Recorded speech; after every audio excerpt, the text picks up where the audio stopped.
जनवरी 2026 पाकिस्तान की सबसे बड़ी leadership, prime minister, army chief, finance minister सब एक कमरे में हैं। किससे मिलने के लिए? एक 32 साल के अमरीकी से मिलने के लिए। ये ट्रंप के स्पेशल एनवॉय का, मंदूब का बेटा है और उस एनवॉय के पास जो है, ये जो एनवॉय है ट्रंप का दोस्त भी है। मुसाद इसको तोहफे भेजती है और ऐसी चीज़ के तोहफे भेजती है, जब मैं आपको बताऊंगा आप हैरान रह जाएंगे दोस्तों। और नेतन्याहू इस आदमी को फ्रेंड ऑफ इजराइल बोलता है, यानी इजराइल का पक्का दोस्त बोलता है। सवाल यह है कि क्या पाकिस्तान को यह पता था कि वो किससे डील करने जा रहा है? अगर पता था तो फिर डील क्यों की? और अगर नहीं पता था तो फिर हमारी इंटेलिजेंस, हमारी एजेंसीज वो कहां पर हैं दोस्तों? तो आज की वीडियो में यह सवाल है, जवाब आपने खुद देना है इसका।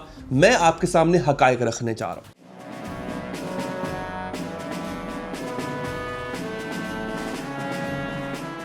सबसे पहले ये समझिए कि स्टीव विटकॉफ कौन है। ये नाम आप मुतादिद बार सुन चुके हुए हैं।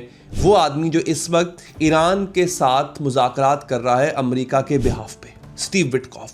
लेकिन इसका असल प्रोफाइल क्या है और इसका ताल्लुक क्या है, सबसे आपको बताने जा रहा हूं। और पाकिस्तान ने इस आदमी से डील क्यों की, और ये मैं आपको बात बता रहा हूं अब की नहीं, इस जंग शुरू होने से पहले की। ये डील इस जंग शुरू होने से पहले की है। पहले समझिए स्टीव विटकॉफ कौन है। देखिए, ये ट्रंप का 40 साल पुराना दोस्त है। न्यूयॉर्क का एक रियल एस्टेट डेवलपर है। फोर्ब्स मैगजीन के मुताबिक इसकी जो कुल मलकियत है वो $2 अरब के आसपास है।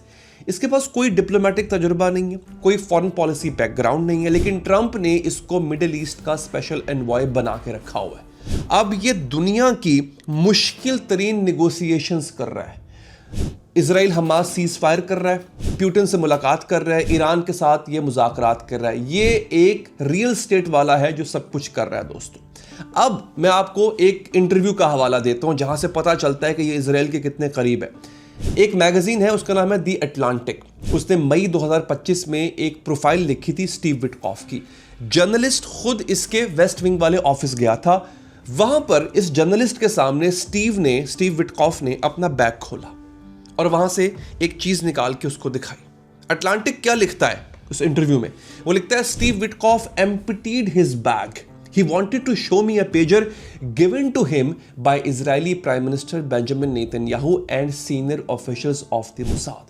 स्टीव विटकॉफ ने अपना बैग खाली किया मेरे सामने और उसने मुझे एक पेजर दिखाया। ये पेजर, जो लोग मेरी उम्र के हैं उनको पता है कि मोबाइल फोन से पहले पेजर हुआ करता था। इस पे सिर्फ एसएमएस रिसीव होता है या फिर आप एसएमएस भेज सकते हैं। ठीक है जी।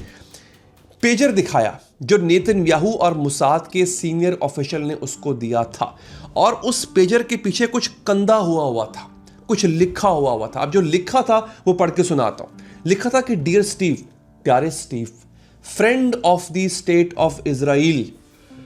ए स्टीव, इजराइल की रियासत के दोस्त। आगे लिखा है OTJ। इसका मतलब होता है वन टफ ज्यू, एक बड़े सख्त गिर यहूदी हो तुम। यानी ये बेसिकली उसकी तारीफ के लिए, इसराइल की उसकी खिदमात के लिए, यहूदियों के लिए उसकी खिदमात के लिए, सहूनियत के लिए उसकी खिदमात के लिए उसको तोहफे में एक पेजर दिया गया था। अच्छा, अब आप हैरान होंगे कि एक इतना अमीर आदमी है, उसको पेजर गिफ्ट करने की क्या ज़रूरत है? इस पेजर में ऐसा ख़ास क्या था? और टेक्नोलॉजी भी वो जो बहुत पुरानी है। नाज़रीन, ये टेक्नोलॉजी आज की तारीख में लबनान में इस्तेमाल होती है। लबनान में लोग आज भी पेजर इस्तेमाल करते हैं।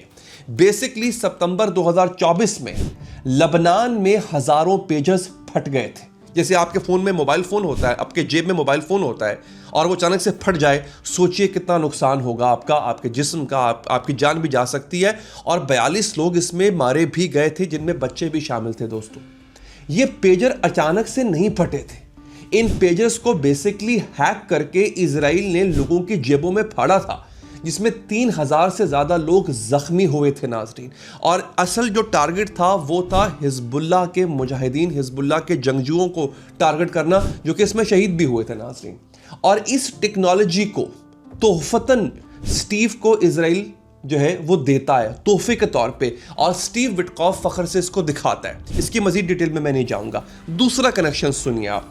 रोज़ाना इस आदमी की मुसाद से बात होती है। एक्सियोस ने मार्च 2026 में एक रिपोर्ट शाया की और लिखते हैं कि Witkoff and Kushner talk almost every day to Netanyahu, to the director of Mossad David Barnea and to the other Israeli officials. Witkoff और कुशनर जो कि दामाद है इसका ट्रंप का, ये रोज बात करते हैं नेतन्याहू से, मोसाद के डायरेक्टर से और डेविड बार्निया से। अब देखो, मैं आपको चीजें बता रहा हूं, हो सकता है आपको लगे कि इसका पाकिस्तान से क्या कनेक्शन है। पाकिस्तान ने इन लोगों से इस जंग शुरू होने से पहले एक डील की है। मैं इसीलिए पूरा तारुफ दे रहा हूं आपको, अगले चंद मिनट में वो डील एक्सपोज हो जाएगी, इसलिए आपने वीडियो में बने रहना है दोस्तों। अच्छा, रोज इनका राब्ता हो रहा है। अमेरिका का मिडिल ईस्ट का एनवॉय है, इजराइल का स्पाई एजेंसी जो है उसके डायरेक्टर से रोज बात करता है। इसके बारे में यह शक भी किया जाता है कि यह अपने आप में मोसाद का एक एजेंट है। तीसरा कनेक्शन सुनिए, मिरियम एडल्सन। मैं अपने पहले वाले व्लॉग में इस खातून का पूरा तारुफ दे चुका हूं कि यह औरत किस तरह से ट्रंप को ब्लैकमेल करती है। रिस्पॉन्सिबल स्टेटकॉफ ने लिखा है, Witkoff counts pro Israel mega donor Miriam Adelson as a dear friend. Miriam Adelson कौन है? ट्रंप को टोटल 225 मिलियन का कर्ज दे चुकी है ये उसके इलेक्शंस पे, उसकी इलेक्शन कैंपेन्स को ये स्पॉन्सर करती है। इजराइल हायोम, इजराइल का सबसे बड़ा अखबार है, उसकी मालकन है और ये स्टीव विटकॉफ की डियर फ्रेंड है। चौथा कनेक्शन सुनिए, जंग शुरू करवाने में इसका किरदार भी है। रिस्पॉन्सिबल स्टेटक्राफ्ट की इन्वेस्टिगेशन के मुताबिक Witkoff and Kushner reportedly told the white house on the eve of the campaign that Iran was simply using talks to buy time, a conclusion that factored into Trump's decision to greenlight the operation। मतलब जो मैं आपको जो investigation report बताई है responsible statecraft की, वो लिखता है कि विटकॉफ और कुशनर ने व्हाइट हाउस को बाकायदा कहा कि हमले से पहले कहा कि ईरान सिर्फ वक्त खरीद रहा है मुज़ाकरात की आड़ में, और इस चीज ने ट्रंप को मजबूर किया कि वो ऑपरेशन के लिए ग्रीन लाइट दे। फरवरी 2026 जेनीवा में ईरान से मुज़ाकरात हो रहे थे। ओमानी फॉरेन मिनिस्टर ने कहा था कि डील बहुत करीब है। फरवरी 28, 2026 अमेरिका और इजराइल ने मिलकर ईरान पर हमला कर दिया। 2 दिन अभी नहीं गुजरे थे मुज़ाकरात के फाइनलाइजेशन को, और स्टीव विटकॉफ जो है ये निगोशिएटर था। हमले से पहले ये व्हाइट हाउस गया था दोस्तों। अब इसका बेटा है, वो जो मैंने जिक्र किया था ना पाकिस्तान का से क्या कनेक्शन है, इसका बेटा है, उसका नाम है जैक विटकॉफ। 32 साल इसकी उम्र है। यूनिवर्सिटी ऑफ मायामी से इसने डिग्री लिया दोस्तों। शादी इसकी मार लागो में हुई थी, ट्रंप भी वहां पे मौजूद था, इन्हें इतना क्लोज है ये। और अब वो सीईओ है, यानी एक बड़े ओहदे पे है, एक फर्म है, उसका नाम है वर्ल्ड लिबर्टी फाइनेंशियल। अब आपने ये लफ्ज याद रखना है, वर्ल्ड लिबर्टी फाइनेंशियल। ये क्या है?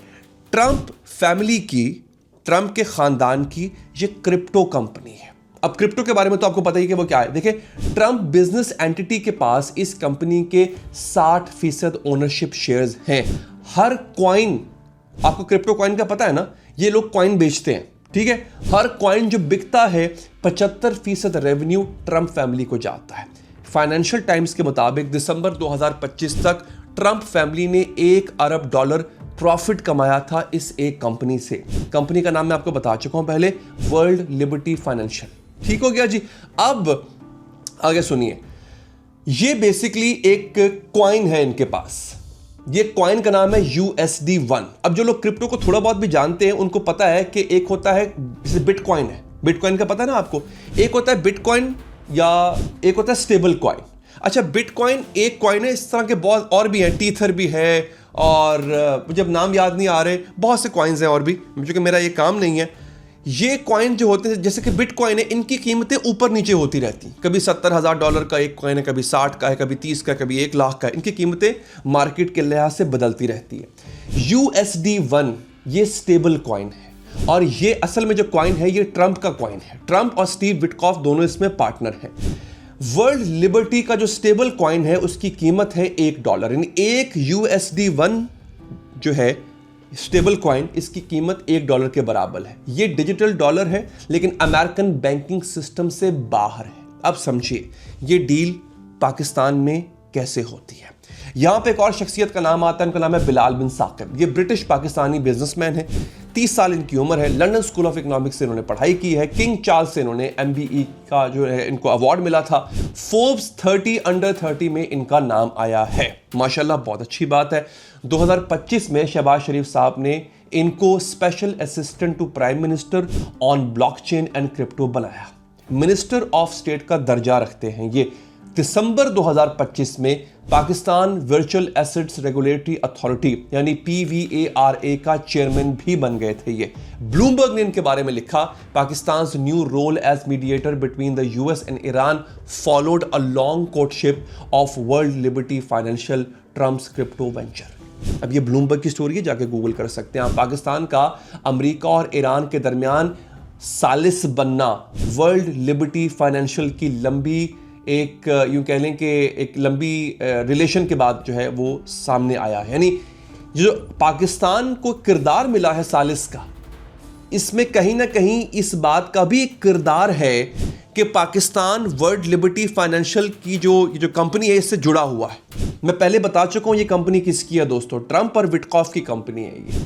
संडे गार्डियन ने लिखा है, Saqib positioned the encounter as part of Pakistan's effort to expand its influence and build relationships with influential figures in Washington. Saqib ने, बिलाल बिन साकिब ने इस मुलाकात को पाकिस्तान की वॉशिंगटन में असर रखने वालों से ताल्लुकात बढ़ाने की कोशिश का हिस्सा बताया है। अब आते हैं एक और मैगजीन है डिक्रिप्ट के मुताबिक वो लिखता है कि बिलाल बिन साकिब अप्रैल 2025 में वर्ल्ड लिबर्टी फाइनेंशियल के एडवाइजर बन गए थे। दोबारा बता रहा हूं किसकी कंपनी है, ट्रंप और स्टीव विटकॉफ की कंपनी है, जिसको उसका बेटा, उसका जो जैक विटकॉफ है वो उसका CEO है। पाकिस्तान, दोबारा पाकिस्तान के कनेक्शन पे आता हूं। 14 जनवरी 2026 जैक विटकॉफ इस्लामाबाद आता है। कौन कौन मौजूद था उसके इस्तकबाल के लिए दोस्तों? पाकिस्तान टुडे ने लिखा, a delegation of World Liberty Financial USA led by Zachary Witkoff called on prime minister Mohammad Shahbaz Sharif, prime minister along with chief of defence forces, chief of army staff field marshal Syed Asim Munir witness the signing of an MOU। World Liberty Financial का वफ्द Jack Witkoff की क़यादत में prime minister Shahbaz शरीफ से मिला। Prime minister और army chief field marshal Asim Munir ने MOU की signing में शिरकत की। और कौन कौन था? Deputy prime minister Ishaq Dar, finance minister Mohammad Aurangzeb, PVARA के चेयरमैन बिलाल बिन साकिब। ये कैसी मुलाकात थी दोस्तों? एक डील ही तो साइन हो रही थी क्रिप्टो की।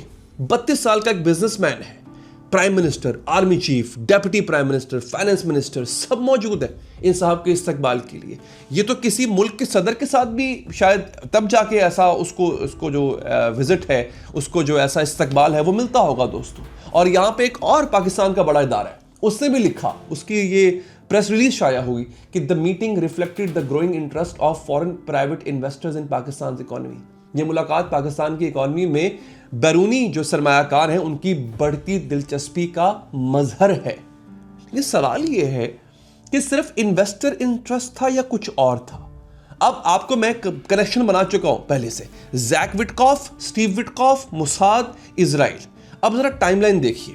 14 जनवरी को 2026 जैक विटकॉफ पाकिस्तान आता है। MOU साइन होता है, UST1 स्टेबल कॉइन के लिए होता है। जनवरी 16 2026 2 दिन के बाद एक्सियोस की रिपोर्ट है, स्टीव विटकॉफ मियामी में मुसाद डायरेक्टर डेविड बार्निया से मिलता है। ईरान के बारे में मशवरा होता है। फरवरी 26 2026 जेनीवा में स्टीव विटकॉफ और कुशनर ईरान से बात करते हैं। ओमानी फॉरेन मिनिस्टर कहता है कि डील बहुत करीब है और 28 फरवरी 2 दिन के बाद अमेरिका और इजराइल ईरान पर हमला कर देते हैं। एपिक फ्यूरी शुरू हो जाता है। अब जरा एक बात सोचिए, आप कहेंगे कि जंग का पाकिस्तान से क्या ताल्लुक है? ठीक है, वो अमेरिका का अपना लेना देना है, पाकिस्तान तो अपने कारोबारी मफादात को देखेगा। क्योंकि जनवरी में इसी स्टीव विटकॉफ का जो बेटा है पाकिस्तान में आके एक डील साइन करके जाता है दोस्तों।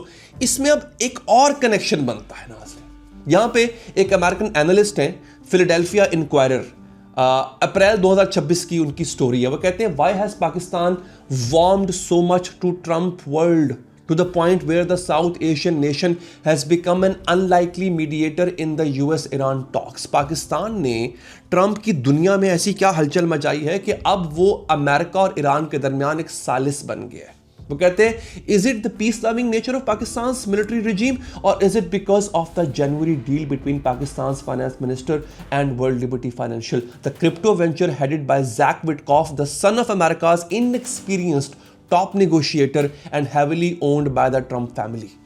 वो लिखता है, क्या ये पाकिस्तान की फौज कि अमन पसंद जो रिवायत है ये उसका नतीजा है, या जनवरी की डील की वजह से जो पाकिस्तान के फाइनेंस मिनिस्टर ने वर्ल्ड लिबर्टी फाइनेंशियल के साथ की, याद है ना आपको वर्ल्ड लिबर्टी फाइनेंशियल, ट्रंप की फैमिली की कंपनी के साथ जो डील की गई, ये उसका नतीजा है। ये अमेरिकन न्यूज़पेपर का सवाल है, ये हमारा सवाल नहीं है। अब मैं आपको दिखाता हूं एक और हिस्सा। रिस्पॉन्सिबल स्टेटक्राफ्ट लिखता है, जो वॉशिंगटन का थिंक टैंक है, उसने लिखा Witkoff is known as a staunch supporter of Israel, he counts pro Israel mega donor Miriam Adelson as a dear friend and carries a custom pager gifted to him by Netanyahu and senior Mossad officials। यानी यहां तक इसकी पहचान, Witkoff की जो पहचान है वो ये है दोस्तों। अब समझ गए आप। अब आगे वो क्या लिखता है, a Gulf diplomat alleged that US intermediaries Steve Witkoff and Jared Kushner were acting in Israeli interests to pressure the United States into a military confrontation। वो लिखता है कि स्टीव विटकॉफ और जैरेड कुशनर, जो खुद दामाद है ट्रंप का, वो इजरायली मफादात के लिए काम कर रहे थे ताकि अमेरिका जो है वो ईरान पर हमला करे। ये बात आपने देख लिया नाजरीन। अब बेसिकली उनके सोर्सेस साइड कर रहा हूं, हमारे सोर्सेस साइड नहीं कर रहा नाजरीन। अब यहां पे जो इसका रिलेशन बनता है वो क्या बनता है, रिलेशन ये है नाजरीन कि ट्रंप पूरी दुनिया को अपना स्टेबल कॉइन बेचना चाह रहा है। इसने अरब ममालिक को भी अपना स्टेबल कॉइन बेचा है और बदले में न जाने क्या कुछ दिया है। ये जो अचानक पाकिस्तान इतना फेवरेट हो गया है। अब आप एक और चीज नोट कीजिए, ईरान जो है वो टोल बोथ ले रहा है। ईरान जो भी ऐसी कश्ती, जहाज, लंगर होगा वहां पे या गुजरेगा वहां से, उससे वो टोल ले रहा है। एक बैरल ऑयल पर $1 लेगा, ऑलमोस्ट एक जहाज से वो $2 मिलियन लेगा। लेकिन उसने कहा है कि या तो ये युआन में पेमेंट होगी या क्रिप्टो में पेमेंट होगी। दोस्तों आप समझिए इसको। यहां पे ईरान जो है, क्योंकि जो क्रिप्टो है ना, ये जो दुनिया का बैंकिंग सिस्टम है इससे बिल्कुल बाहर काम करता है। दुनिया का बैंकिंग सिस्टम इसको ना मैनेज कर सकता है, ना कंट्रोल कर सकता है, ना ही इसको आसानी से ट्रेस किया जा सकता है। अब ईरान जो है वो ये टोल बोथ क्रिप्टो में ले रहा है। ट्रंप ये चाहता है कि जो हुर्मुज का टोल बोथ है वो अमेरिका ले। आप समझ रहे हैं नाजरीन, हुर्मुज का टोल बोथ जो है वो अमेरिका के कंट्रोल में हो और वो लोगों से टोल लेता फिरे। और जो टोल होगा वो किस करेंसी में हो, वो इसके स्टेबल कॉइन में हो। दुनिया इसका कॉइन खरीदे ताकि इसको प्रॉफिट हो। और ये सब करने से पहले पाकिस्तान आके ये पाकिस्तान को अपना कॉइन बेच चुका हुआ है। यानी पाकिस्तान में जो स्टेबल कॉइन यूज हो रहा है वो अब USD1 होगा। इससे पहले जो है कहा जाता है, चूंकि मैं क्रिप्टो एक्सपर्ट नहीं हूं, मेरा काम जियोपॉलिटिक्स है, लेकिन कहा जाता है कि इससे पहले तो USDT यूज होता था, लेकिन अब USD1 यूज होगा, जो कि ट्रंप की कंपनी का स्टेबल कॉइन है नाजरीन। अब सवाल यह है कि क्या पाकिस्तान को, और फिर वही लोग पाकिस्तान आके डील कर रहे हैं जो असल में इजराइल के फ्रेंड माने जाते हैं, पाकिस्तान को उसके बाद फॉरेन सालिसी के लिए भी चूज कर लिया जाता है। तो मेरा सवाल यह है कि पाकिस्तान को क्या इस बात का इल्म था कि अमेरिका कुछ बहुत बड़ा करने जा रहा है। दोस्तों पाकिस्तान की लीडरशिप जनवरी 2026 में जैक विटकॉफ से मिल रही है। उसी वक्त स्टीव विटकॉफ के पास जो है वो इजराइल जो है वो उसको पेजर गिफ्ट कर रहा है। स्टीव विटकॉफ नेतन्याहू से रोज बात कर रहा है। स्टीव विटकॉफ मोसाद के डायरेक्टर से रोज बात कर रहा है। स्टीव विटकॉफ एडल्सन के डियर फ्रेंड्स में माना जाता है। तो क्या ये सब कुछ हमें पता था कि जिस आदमी को हम पाकिस्तान के फाइनेंशियल स्ट्रक्चर के अंदर उतार रहे हैं वो इसराइल के इतने करीब है कि उसको प्राइम मिनिस्टर तोहफे भेजता है और उसको कहा जाता है कि इसराइल के पक्के दोस्तों में है, वन टफ जू कहा जाता है। दोस्तों क्या हमें पता था? इस सवाल का जवाब मेरे पास नहीं है, ये मैं आपको दे रहा हूं कि हम जो ट्रंप के इतने फेवरेट हो गए और ऐसा क्या है जो हम करने जा रहे हैं और क्या इसमें कुछ गलत है भी या नहीं। हो सकता है मेरा वहम हो सकता है मैं ओवर रिएक्ट कर रहा हूं, ये भी मान लेते हैं। हो सकता है कि शायद मैं ओवर सेंसिटिव होकर सोच रहा हूं। ये पूरे का पूरा जो फैसला है ये मैं आपके सर छोड़ता हूं, क्योंकि डेमोक्रेसी में रहते हैं। तो आप बताइए क्या ये सही है?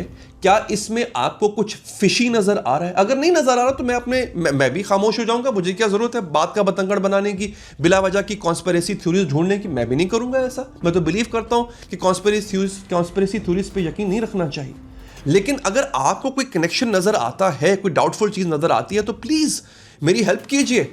मुझे क्लैरिटी दीजिए। आप कमेंट बॉक्स में कमेंट करें, क्योंकि इस वीडियो के नीचे आपके कमेंट्स आना बहुत जरूरी है, आपका तज्जिया आना बहुत जरूरी है। और अगर आपको कोई और इंफॉर्मेशन आपके पास है इससे बेहतर वाली, तो प्लीज शेयर कीजिए, उसको मैं अपने अगले व्लॉग में शेयर करूंगा नाज़रीन। अगर ये वीडियो आपको पसंद आई हो, चैनल को सब्सक्राइब कीजिए, फेसबुक पेज को फॉलो कीजिए। और हाँ, अगर आप लाइव बात करना चाहते हैं 1-on-1 मुझसे, तो मैं अपने फेसबुक पेज पर लाइव आता हूं, लेकिन सिर्फ उनके लिए जो सब्सक्राइब्ड होते हैं। आपने सिर्फ फॉलो नहीं करना, सब्सक्राइब भी करना है, क्योंकि ये ऑप्शन सिर्फ सब्सक्रिप्शन में अवेलेबल है नाज़रीन। अपना बहुत बहुत ख्याल रखिए। अल्लाह ने के बाद।